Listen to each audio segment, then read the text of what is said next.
Good morning. Welcome to the July 18th meeting of the Knoxville Historic Zoning Commission. This meeting is broadcast on several TV stations, so please remember to speak clearly and directly into the microphone. We'll now take roll. Good morning. For the record, the Knox County Historic Zoning Commission has no business and will not meet this month. So for the Knoxville Historic Zoning Commission, Commissioners Blackburn, Eason, Hearns, and Webster have all informed us that they will not be here this morning and are excused. So Commissioner Bradley? Here. Commissioner Fox? Here. Commissioner Mitchell? Here. Commissioner Randazzo? Here. Commissioner Tillman? Here. That's 5 present, sir. Thank you. We have a quorum. All right, now we'll do the swearing in of the speakers. If you wish to speak on an item, please stand now and answer with "I do" to the following affirmation. I solemnly affirm that the testimony I'm about to give shall be the truth, the whole truth, and nothing but the truth. Thank you. You may be seated. We ask that all speakers limit their presentation to 5 minutes. We also ask that speakers give their name and address before speaking. Please sign in at the podium by legibly printing your name and address. Any appeals of the historic zoning decisions may be made to the Chancery Court within 60 days of the date of this meeting. We'll now have the approval of the minutes from last month. Motion to approve. Second. We have a motion and a proper second. All those in favor, say aye. Aye. Motion passes. Now we'll move on to staff reports. Lindsay? Okay, so the level 1 COAs issued since the last meeting. 1731 Jefferson Avenue, there's the repair and replacement and patches to an existing slate roof, including all of the details. At 800 North 4th Avenue is the removal of a non-historic door and the installation of a new custom 2/3 light wood door with a window pane that reflects the side lights, and repair and replacement in kind to the wood lap siding. At 242 Dedrick Avenue, they will remove an asphalt shingle roof and replace it in kind, repair and replacement in kind to the wood lap siding and window trim, repair to the existing belt course, and including a small section of flashing to be installed at the top of a decorative wood belt course. At 503 Arthur Street, they repaired an existing concrete block foundation, including repair and replacement to the rear porch elements. At 509 East Oklahoma Avenue, they removed an existing rear deck and installed a new rear deck featuring pressure-treated wood and balusters set into the top and bottom rails. And at 417 East Scott Avenue, they repointed the masonry foundation on the front porch and removed and replaced in kind the wood steps. Thank you. Next, we'll move on to our certificate of appropriateness. We'll go to Old North Knoxville, 128 West Glenwood Avenue. Okay, so this application was postponed in June to provide some revisions to the proposal. So this is a new secondary structure. The garage measures 24 by 24 feet, and the revised proposal shows it to the rear right side of the property, which is the southwest behind the house. The garage features a 6/12 gable roof clad in architectural shingles. They have an exterior of wood lap siding and a double hung fiberglass windows, or double hung wood windows, and a carriage style wood door. And then the scope of work also includes the installation of new windows on the right side basement level of the primary structure, which include 3 light fixed fiberglass windows. So the specifications for this are in your application packet. So the garage is now proposed to be to the rear of the house on the right side of the property. It'll be accessed from a secondary access off Armstrong Avenue instead of the alley. The application notes that they are not using the alley access and due to flooding on the property. And the revised placement of the garage does meet the guidelines. The final site plan in the staff report notes that it does need to meet that corner side setback from Armstrong Avenue. The applicant has provided a revised site plan meeting that corner side setback. The outbuilding The design guidelines have pretty specific design characteristics for secondary structures. The one element that doesn't meet the design guidelines is a slightly more shallow roof pitch instead of the 12/12 that's specifically referenced in the guidelines. However, the house itself has a roof line less steep than a 12/12. The other materials proposed in these revised drawings and in the materials list meet the guidelines. In terms of the basement level windows, they are compatible in design with the original house. The application references a brick infill on these openings, so they were most likely infilled with brick at some point. Fiberglass windows wouldn't be appropriate within the guidelines as replacement for original wood. However, they may be appropriate for newer windows on minimally visible elevations at grade, particularly where moisture intrusion may affect wood window materials. So staff recommends approval of 6H 24HC, subject to the condition that the final site plan meets city engineering standards and requirements of the code. Thank you. Is the applicant present?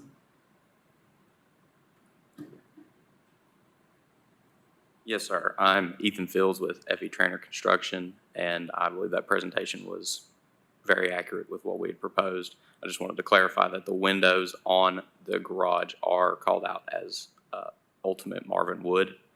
But other than that, that was a great description of what we have planned. Okay, thank you.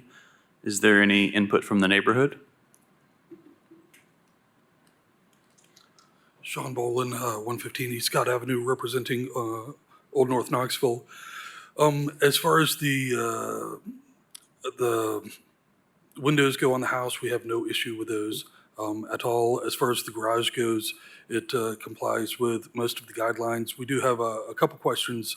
The first regarding the windows on the proposed garage. Those aren't 1/1. We would just ask that staff recommend final window selection. We ask that staff also approve the final door and garage door selection, as many people get styles confused, and Lindsay knows her stuff. Other than that, I'm thankful that the owners met with me, talked with us, worked with us. The only recommendation we would have is option 2, but we can't enforce that, so anything the owners would like to do, but pretty much everyone wanted option 2, voiced an opinion. Thank you. Sean, in the last meeting, because this was postponed, you mentioned something about the neighborhood guidelines and the roof pitch. Yes, as far as roof pitch, that's been a mistake for 20 years within the guidelines. We messed up. We acknowledge it.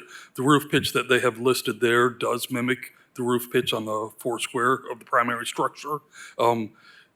There could be some nuanced changes to it, but we do not think a 12-12 pitch would be appropriate.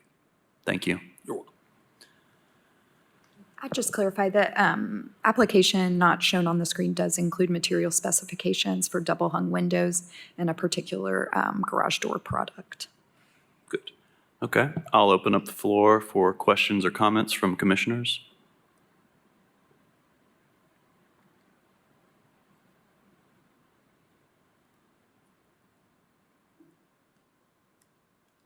Sure. Could we see that garage door that they proposed? It's going to take a sec. I have to pull it up on the web.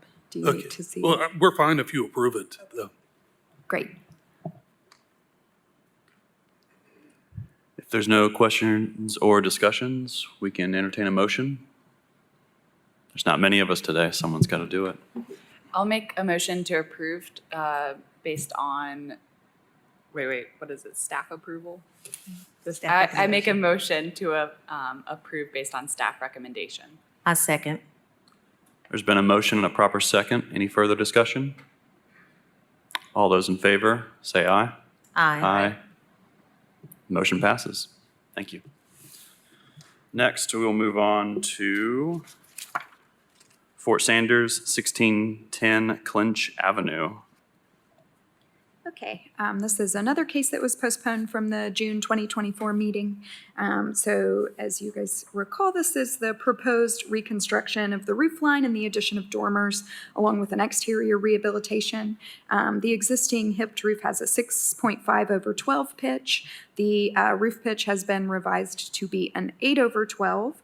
There are hipped roof dormers so here are the demolition. This kind of shows the existing elevations in elevation, and then we can move through and look at the proposed. The hipped roof dormers will be 8/12 pitch on the front and rear roof slopes, and then 5/12 pitch on the sides. The dormers will be clad in fiber cement shake siding. The application also includes the installation of new windows in existing fenestrations, repair to the brick, and then the enclosure of several windows on the side and rear elevations in sections that have already been enclosed with siding. Those will match the existing. So overall, the primary scope of work, and I guess the first thing I'll do is clarify, so this is a contributing structure to the historic district and the neighborhood conservation overlay. And I just clarify from the last meeting that National Register eligibility or contributing status is not determined by the HCC, but by the State Preservation Office. And a property's National Register status, including contributing versus non-contributing, is not reevaluated by the SHPO unless there's a precipitating event, like a project with federal funding or federal licensing requiring Section 106 review. And the SHPO was actually on the call during our last meeting and made the clarification that that's not really an element that's in the Historic Zoning Commission's purview. The overall, in terms of the project, the scope of work aims to increase the height and interior capacity of that upper level.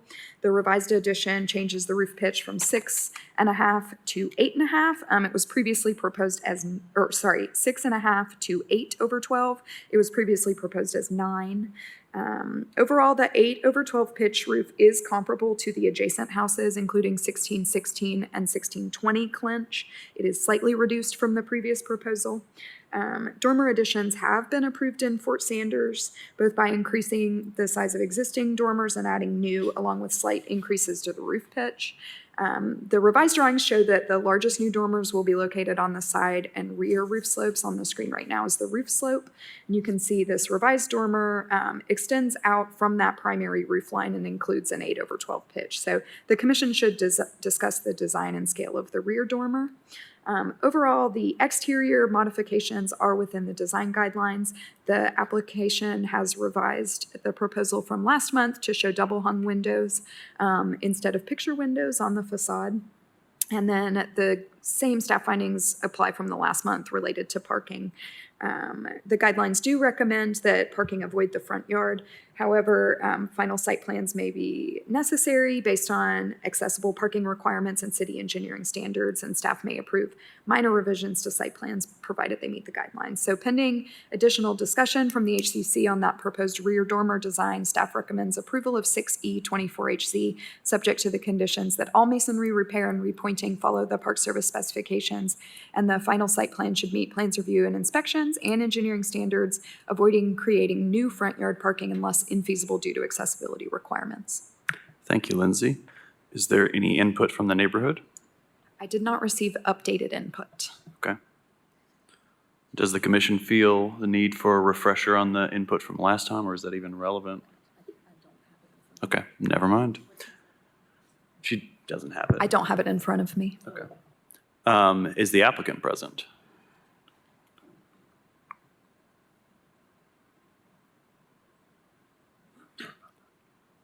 Brian Dennison, Goss Design Development, 110 West Summit. The revised is still trying to maintain some sort of level of comfortability in the underneath the roof itself, and then also taking into account comments from previous meetings. The only addition of a dormer is in the back, and that's to accommodate 2 bedrooms. But overall, I mean, like you said, it's maintaining the scale and pitches of the adjacent buildings. And other than that, I mean, the exterior is pretty much the same on the front, maintaining pretty much the street level presence of the building, other than the revised pitch. Thank you. Any questions or comments from commissioners? I guess I was wondering, like, just considering what the staff recommendations were, if you go through each one, whether that's something you all have any concern about or you can abide by. That's what I was wondering. Is that a question for commissioners or the applicant? The applicant. Okay.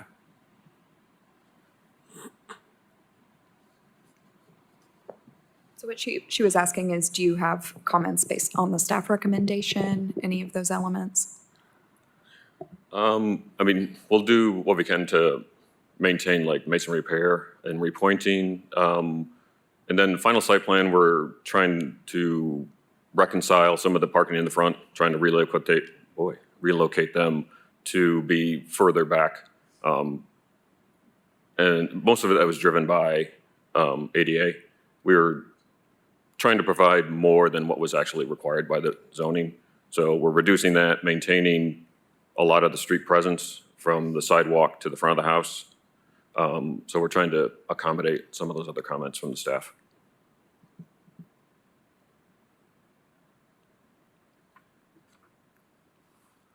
Do any other commissioners have any thoughts on the change in the roof pitch?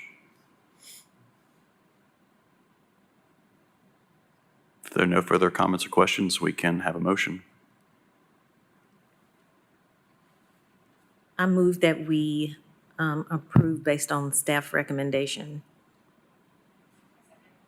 There's been a motion and a proper second. All those in favor, say aye. Aye. Motion passes. All right, we're moving next door, 1616 Clinch Avenue. Okay, so this is a similar project that was also postponed from the June meeting. And we can see the existing conditions of this house here. So the existing hipped roof has a 10/12 pitch, and the roof will be reconstructed also with a 10/12 pitch. Hipped roof massing over the original section of the house, and there will now be sort of a hipped roof dormer projecting to the rear roof slope. So we can see the existing and in these demolition elevations here. And then the proposed from the front, and then from the rear and from the sides. And so if you can recall from the previous meeting, the proposal for the roof reconstruction was one large roof massing that would extend towards the rear. And so the revised application has introduced a rear-facing dormer element to break up that large roofline massing overall. And there is also an addition to the house's, the right and rear elevation second story, so you can see that called out in the dashed lines here. The existing building footprint will be enclosed with this revised roof line and lap siding. Overall, the addition will increase the building's height by approximately 11 inches. The reconstructed roof pitch will remain the same, and the drawings indicate the retention of the roof line details.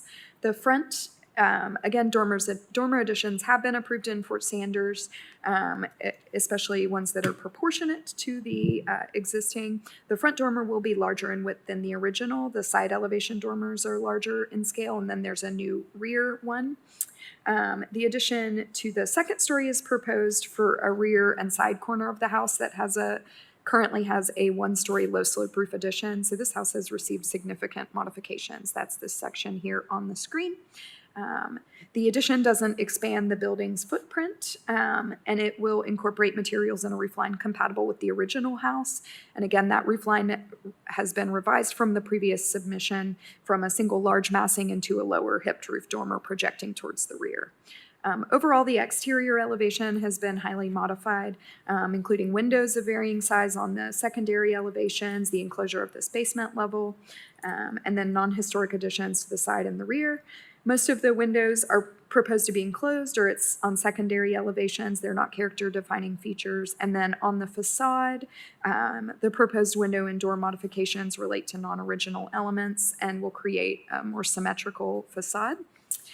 The same parking findings apply here from the previous case. So pending additional discussion by the HCC on the scale of the proposed dormers, staff recommends approval of 6F24HC subject to the conditions that the reconstructed roof retain the eave overhangs and the decorative corbel detail, and the final site plan meet plans review and inspections and engineering standards, avoiding creating new front yard parking unless infeasible due to accessibility requirements. Thank you. Was there new neighborhood input from this one? No. Okay, thank you. Any further comments from the applicant?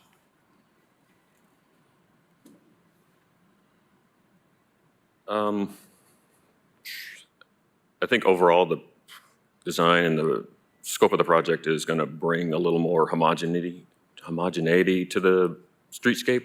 Took into account the comment of the larger addition, so kind of broke down that mass to maintain some sort of semblance of the previous historic roof structure. So kind of broke it down a little bit and also try to define where the addition was. just kind of materialistically kind of set that apart. But otherwise, I think it's a good description.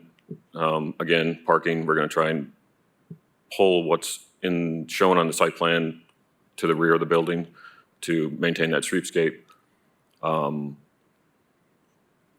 then, like I said, just try to organize the building because of all the modifications that have happened to bring some sort of structured, presence to the building. That's it. Thank you. Any comments or questions from the board? If not, we can entertain a motion. I move that we approve based on staff recommendation. Seconded. We have a motion and a proper second. All those in favor, say aye. Aye.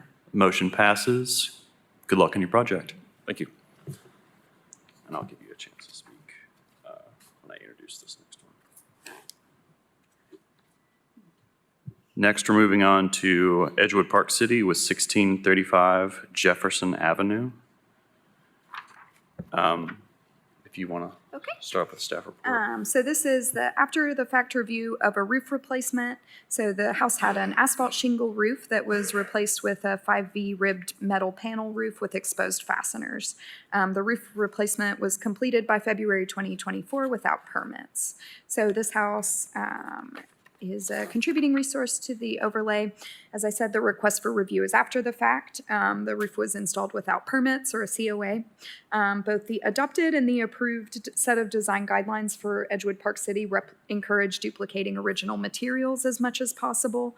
Related to metal roof products, the older design guidelines recommend standing seam metal or metal shingle roof coverings as replications of original materials. The new guidelines note that corrugated, 5V groove, or wide sheet metal products are not appropriate replacement materials. Standing seam is a different type of metal product that features flat vertical panels that are joined with concealed fasteners in an interlocking seam. These ribbed metal roofing panels that are typically called 5V to describe the profile of the panels are a contemporary design. They're secured with fasteners and screws to the roof decking, which are typically left exposed. So staff's recommending denial of the 5V metal roof product, which does not meet the guidelines, and staff recommends approval of the roof replacement with architectural asphalt shingles or standing seam metal roof. Thank you. Is the applicant here?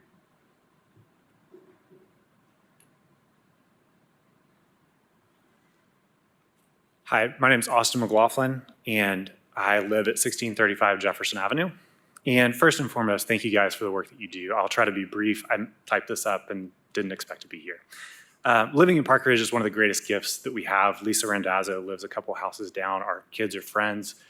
We love the neighborhood. And I'll admit, looking back, I made mistakes. I talked to the contractor, Lightspeed Construction, who's here as well. And the contractor that I talked to mentioned that, yes, metal roofs are allowed. We looked around the neighborhood and said, yes, we would like to change from an asphalt to metal. He recommended that a permit was not necessary. And so I should have done more due diligence to ask more questions to see what that was. I remember reading in the historic guidelines when I moved in late 2017 that metal roofs were allowed. And so our decision to move from asphalt to metal was a couple fold. Anytime I would get on my roof to replace or to try to repair it, or we had lots of leaks, so trying to fix those things, I would also notice granules that were coming off of the asphalt shingles that were then going into our garden, into the neighborhood. So there were a couple reasons. We wanted longevity. We wanted to be good stewards of the house. And so we thought there was precedent to move to metal. We thought there was precedent to move away from the asphalt again. But the reality here is I could have done more, and I regret that. As I reread the current historic guidelines for Edgewood Park City, found on the website, the first sentence on page 14 reads, "The houses in Edgewood Park City Historic District may have been roofed with slate, tile, wood shingles, metal, or with asphalt shingles. The modern building materials that are available may limit a property owner's access to roofing materials." The following page does have further recommendations. As a pedestrian, it's hard for me to understand without doing more research to figure out what is the difference between standing seam and the product that we put on. what I ask for is grace. We did our best. We tried to take due diligence. And I'll invite my contractors from Lightspeed up to further talk through this, but thank you for your time. Thank you.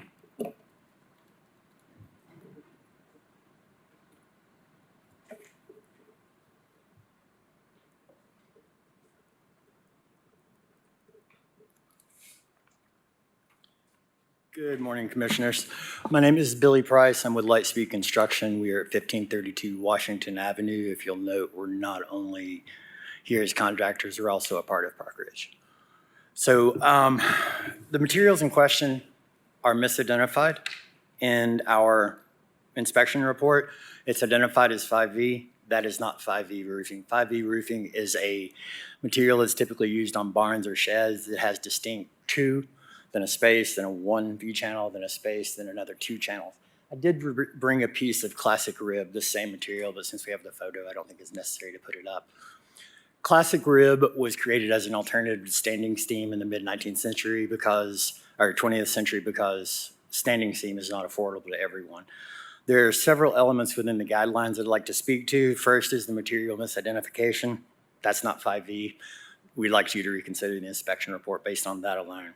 Second, there's precedent in the historic district, specifically within this zoning overlay for the material we used. We surveyed a area between Woodbine and Spruce, which is a 4-block area that overlays Jefferson. We found 7 houses that are using this same material. 2 of the houses are using this exact same color. So there are no houses within that survey that are using standing seam. We did find about 20 plus roofs that are using shingles that are currently in horrible repair, that have leaks that are coming in that are probably creating structural conditions. This homeowner went above and beyond to try to protect the home for a long time. In addition to color specifications, we just asked that be set aside entirely because the current guidelines say colors are not mandated. They're merely recommendations. We use neutral color that is neither light nor dark. The permissible materials say that slate, tile, shingle, or metal roofing materials are acceptable. That is specific to the way the guidelines are written. Standing seam is offered as one acceptable possible alternative.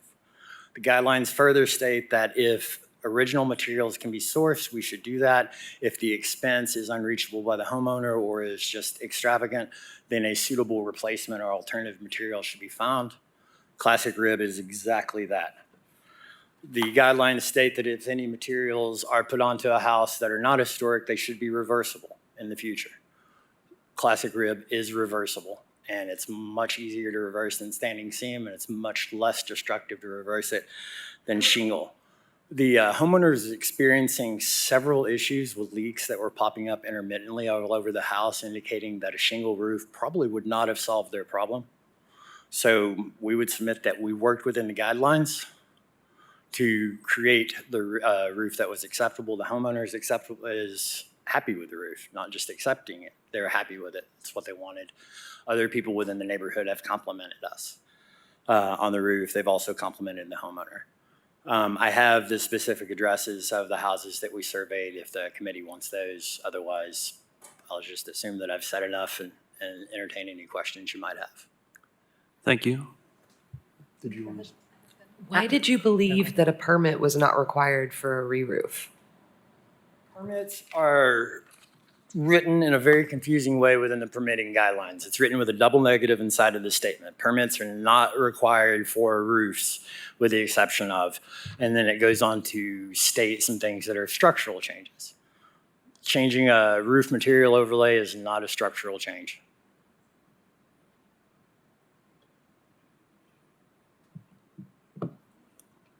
As they're talking, it sounds like, I know the applicant has been in that home since 2017, December, and it sounds like you said you actually live in the same neighborhood. I lived there for 4 years, 2 houses from them. I moved out about 5 years ago. I would love to move back. Okay. Best neighborhood in the world. And it sounds like the applicant said he knew Ms. Randazzo, who is a member of this commission. Yes. And if their kids are friends, I think he knew that she was on the commission. She's also a customer of ours. So I guess it's really confusing to me that he did not think to ask her or just check, seeing that you are in the Edgewood neighborhood, about the Historic Commission and about applying through the normal application process of which she takes a part in every single month of her life.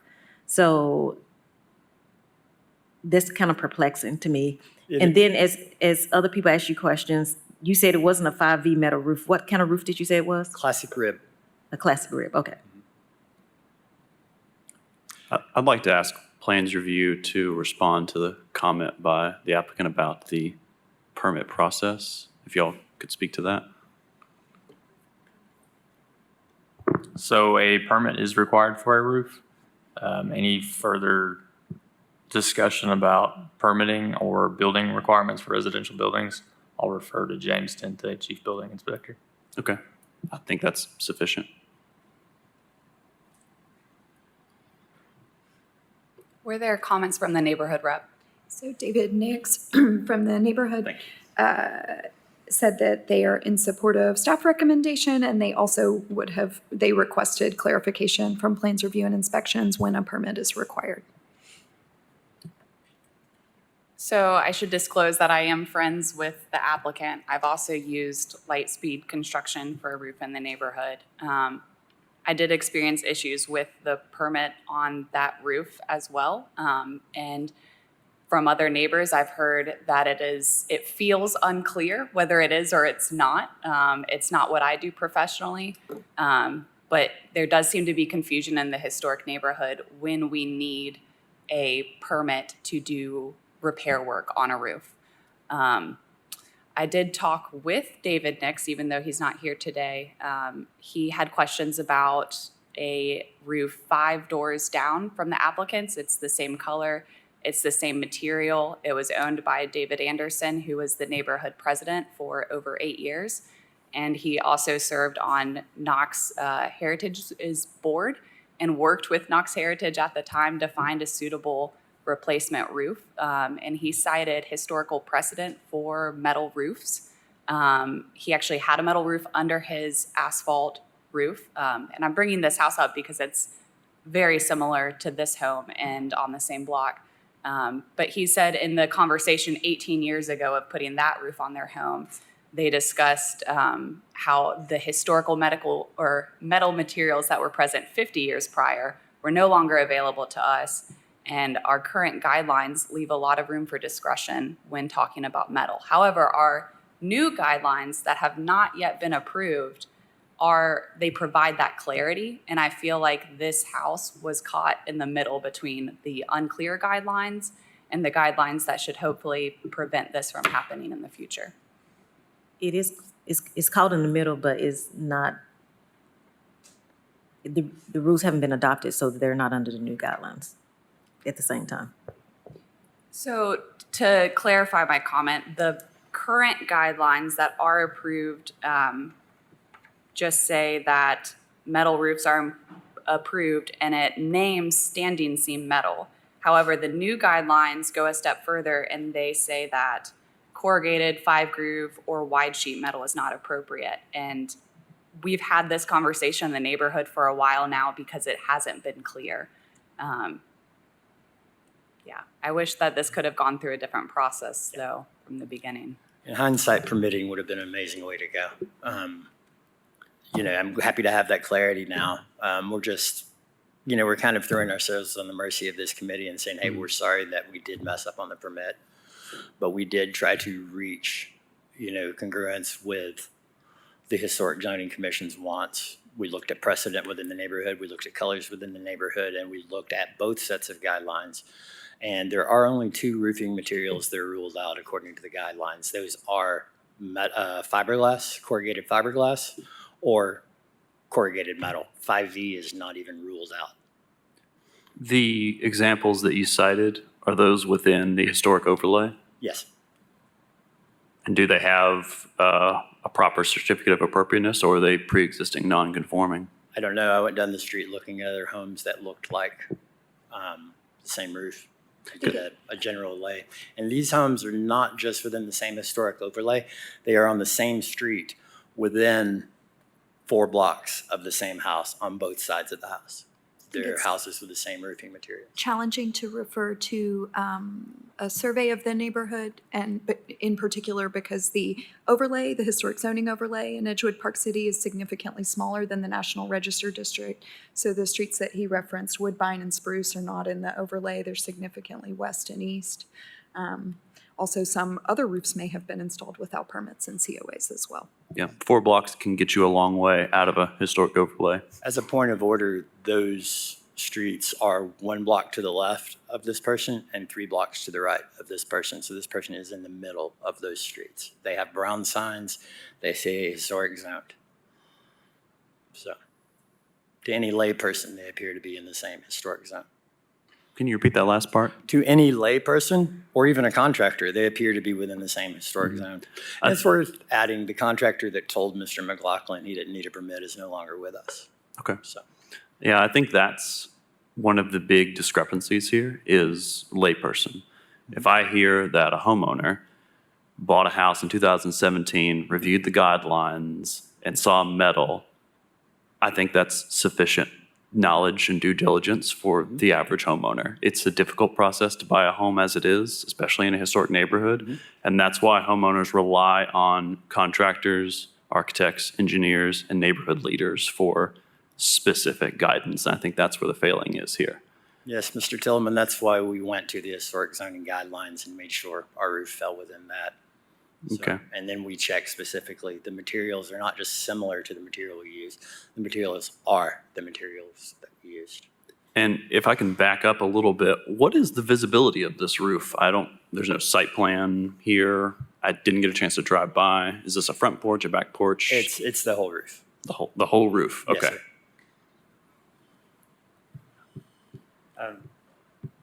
I do want to address your question about why I did not ask Lisa. To be totally frank, I didn't think about it because our roof was entering a time when the rainy season was coming and it was leaking again, and I just wanted to get it done and get it fixed. So again, I could have done more due diligence. I could have asked Lisa. I didn't realize that she sat on the commission. We don't often talk about the neighborhood. We're talking more about our kids and what's going on with school and how to raise them well. So I should have done that. I'm sorry.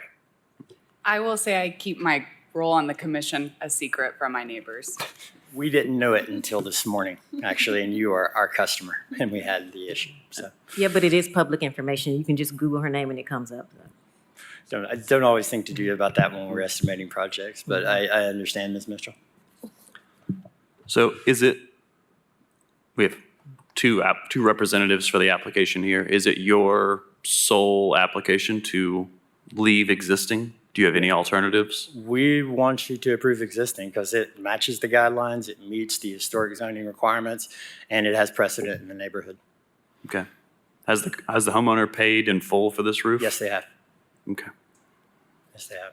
I would add, we're not a large company. We're not one of your giant contractors, but we'll do whatever we can to stand behind the homeowner. Okay. Any other comments from the commission? Questions? Did she say, what was the comment from the neighborhood? They supported the staff recommendation. Yeah, and I will say that just going on KGIS and doing the historic overlay map, it's pretty clear what is within the historic overlay versus not, and Woodbine is clearly not.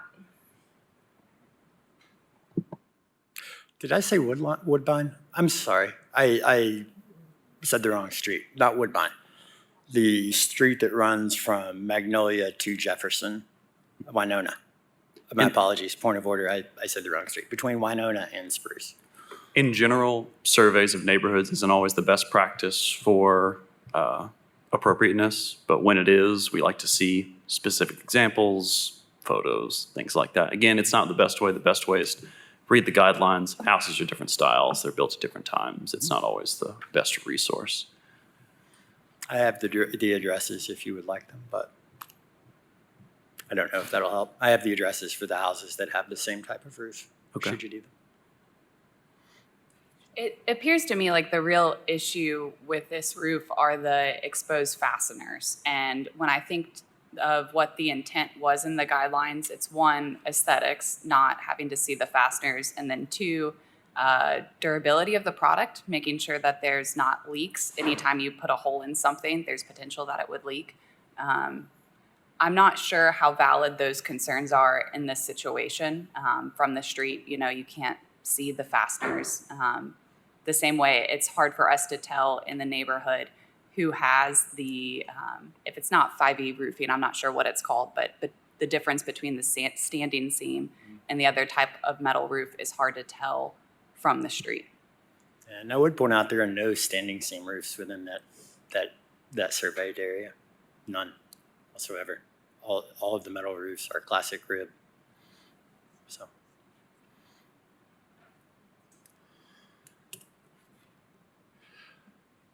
I understand we're asking for grace from the committee. I understand that because we did mess up on the permit, but we learned after the effect because of it's written confusing. So. Does anyone have a motion? No, I had another question for Lindsay. Sure. Just looking at the guidelines,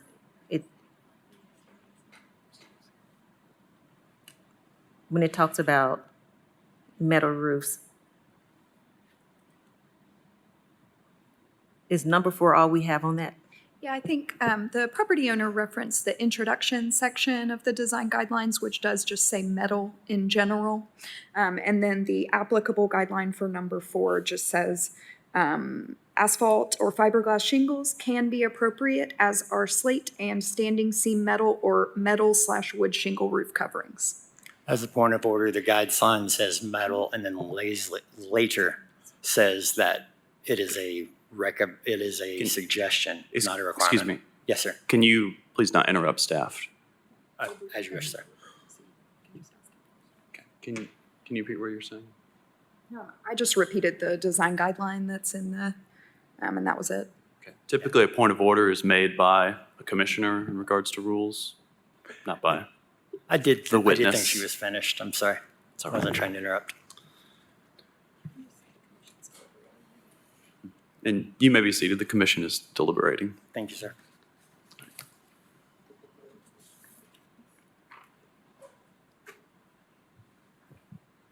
I'm not making a motion, but I feel like. Turn your microphone on. I'm not proposing a motion, but I feel like maybe we should consider a postponement because a decision regarding this, I think, would affect the guidelines, or I think would necessitate a change to the guidelines, which is not necessarily in our purview to just make a decision today about that. But perhaps I'm wrong. Are you referring to a clarification of materials? I mean, our job is to basically enforce our interpretation of the guidelines. Mm-hmm. The guidelines doesn't really allow for grace, unfortunately. And so if we were to decide that the guidelines were not sufficiently describing what should be allowed, if we feel that this material is appropriate in that type of historic overlay, then wouldn't that necessitate a change within the guidelines, or would it just establish precedents and a case-by-case basis? I'm just curious. I don't think that the materials that were used were appropriate, but if you read the old/current guidelines that we're legally held to, it's unclear and there's room for misunderstanding them, versus the new guidelines, if and when they should be approved by city council, should prevent this from happening. And I think in diving in the minutia of materials, again, which I leave to the experts, not necessarily to homeowners, we're not clarifying whether 3-tap shingles versus architectural shingles are allowed. The same way we're not diving into different types of metal, but we can see how close related 5V and this wide rib panel are. We can see that they're not a shingle, a metal shingle. We can see they're not standing seam. I would not consider this an equivalent of standing seam.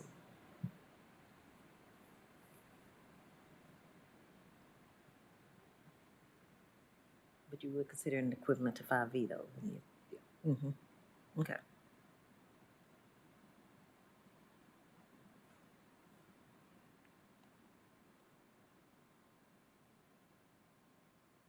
Yeah, I could see the deliberation in all of our minds because we're considering grace as an aspect of historic zoning when it's not in the guidelines, which is rather unfortunate. Does our law department have any suggestions? Is there any way to not approve and approve at the same time legally?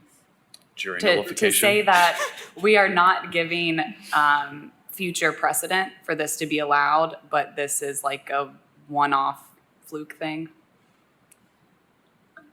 I'm not really sure how you can do that if there's not some kind of a special circumstance. Can it be indefinitely postponed? I suppose it could be tabled, and then picked up at a later date, uncertain. That's not something that we typically do with the Historic Zoning Commission. Typically, we do postponement of 30 or 60 days, whatever the applicant feels is appropriate to make revisions or, address the project in light of the commission's sentiments. But it could be definitely postponed for longer than what is typical. We do evaluate projects on a case-by-case basis, so. Okay. Will they have to go forward with the city to get a proper permit after the fact for this? And would the lack of a certificate of appropriateness impede that process? Yes, they would need a permit for this, and for the zoning purposes, typically zoning doesn't look at re-roofs, but this project may require a COA.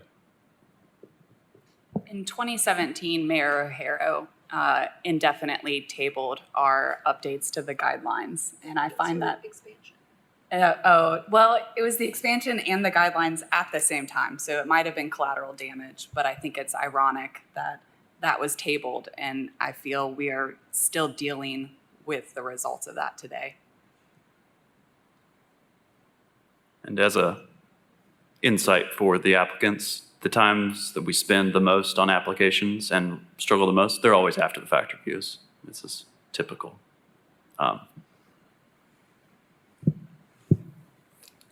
I would, if no one else has any further discussion, I would like to make a motion to postpone and see if the applicant has any alternatives that we can all agree on.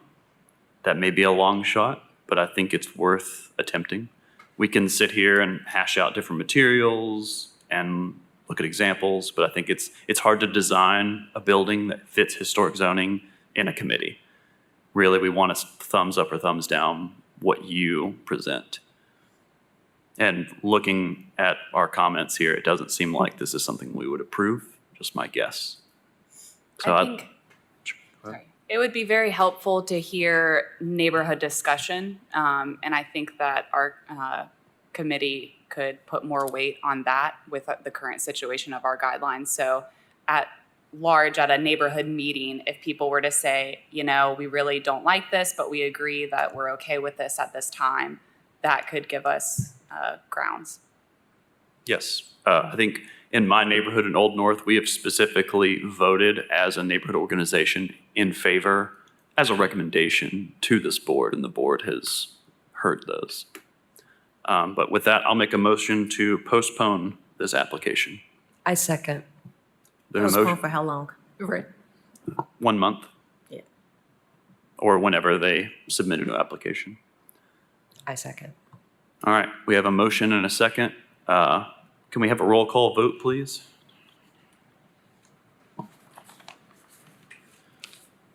Commissioner Bradley, Aye. Commissioner Fox, Yes. Commissioner Mitchell, Yes. Commissioner Randazzo, Aye. Commissioner Tillman. Yes. It's unanimous. All right, motion passes, and we move on to Mechanicsville for 1321 Dora Street. Okay. So this is the reconstruction of an existing rear addition. So you can see the existing here and the proposed here. The addition measures 6 feet deep by 22 feet wide, and it has a low slope shed roof. T111 plywood siding, 3 vinyl double hung windows. It's kind of a series of combined additions there. And the proposed addition will replicate the same footprint and roof pitch.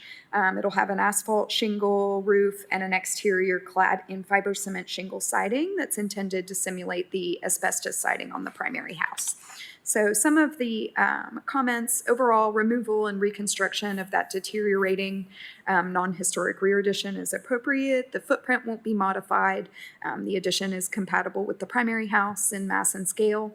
The floor plan shows only one window, which will be retained, while the renderings do show 3 windows. I can pull those renderings up. Retaining that existing double hung window is appropriate within the guidelines if they want. The applicant should clarify the rear elevation window placement, and then any new windows installed should meet the guidelines and submitted to staff for approval.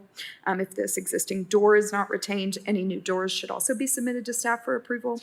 In terms of the siding elements, the guidelines state that synthetic siding is inappropriate as replacement siding on existing buildings. Replacement siding must duplicate the original. And then the guidelines also state if artificial siding is present and has to be removed to repair the building structurally, it can be replaced if no more than 25% of the siding is removed. If more than 25% is removed, it can't be replaced. The siding will be replaced for structural purposes as the entire structure of the rear elevation is going to be reconstructed. You can see the sagging in the roof elevation there. The siding proposed for replacement includes that rear elevation and then small sections of the side. The primary house is clad in asbestos shingle siding, which is not proposed for replacement at this time. The existing addition is clad in the plywood siding and asbestos shingles, which don't meet the design guidelines.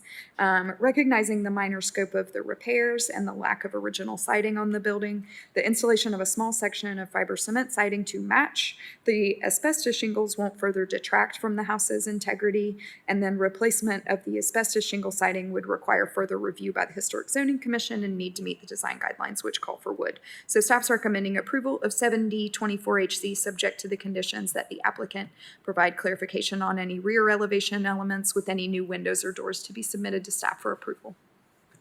Thank you, Lindsay. And before we hear from the applicant, I would like to disclose that the applicants are close personal friends of mine, though I have no monetary or employment interest in the outcome.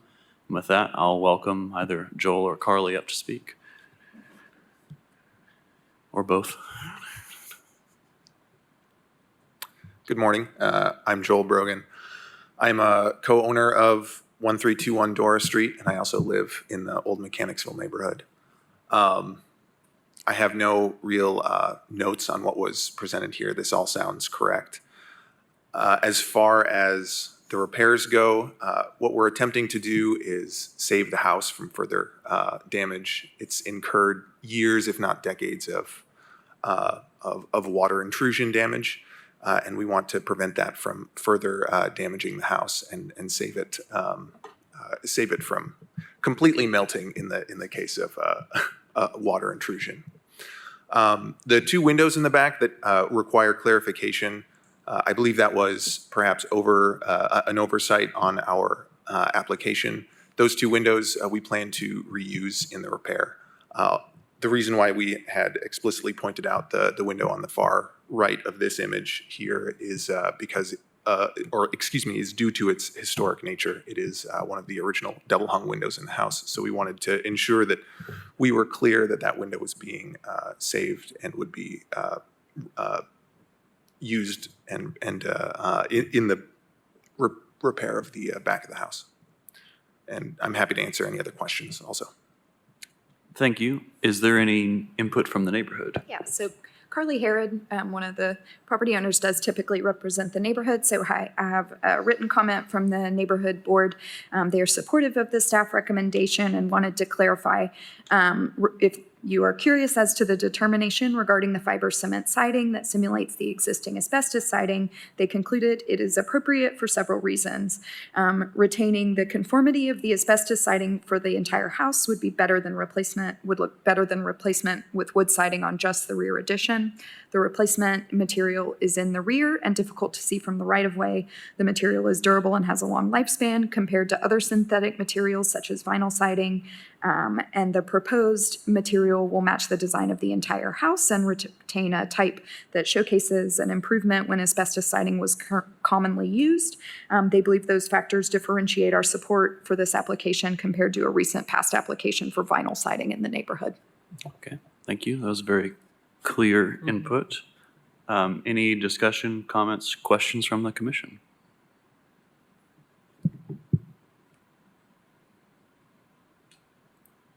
I was curious, the window that you mentioned you would like to save, I can't tell what the frame is made from. So, excuse me, there is, I believe on the outside of this window, a very old metal storm window that has been placed on the outside, likely to try and improve the heat characteristics, the heat holding characteristics of that window. We would not reuse that portion of the storm window, and you can't see the actual wood sill behind it very well from this image, but it is there.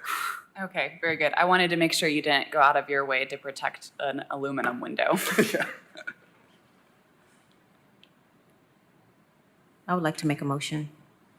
I would like to move that we approve based on staff recommendation. Seconded. We have a motion and a proper second. All those in favor, say aye. Aye. Aye. Motion passes. Is there any other business? Meeting is adjourned. Thank you all.